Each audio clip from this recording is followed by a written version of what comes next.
Hello friends, நம்ம வீட்டில் இன்றைக்கி ஒயிட் ரைஸ், முட்டை, அப்புறம் நாட்டுக்கோழி பெப்பர் போட்டு வேக வச்சு அதை நான் ஒரு மாதிரி தாளிச்சிருக்கோம். அதை நான் வீடியோ போட போகிறேன், பாருங்கள்.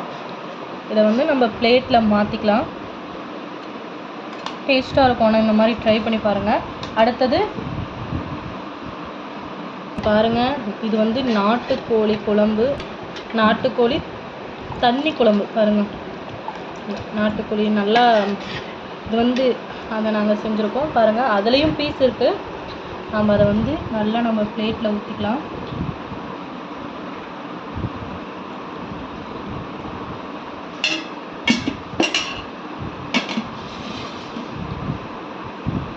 பாருங்கள், எனக்கு பிடிச்ச ஃபஸ்ட்டு ஸ்கின்னு தான் எனக்கு ரொம்ப பிடிக்கும். நல்லாயிருக்கும் டேஸ்ட்டாக. நாட்டுக்கோழியோட ஸ்கின்னு நம்ம தனியாகவே சாப்பிட்டா நல்லாயிருக்கும். இதோட சாப்பாட்டில் இப்படி பிசைஞ்சி கொஞ்சம் முட்டை எடுத்து இப்படி வச்சு சாப்பிட்டா சூப்பராக இருக்கும். கண்டிப்பாக ட்ரை பண்ணி பாருங்கள். பாய்.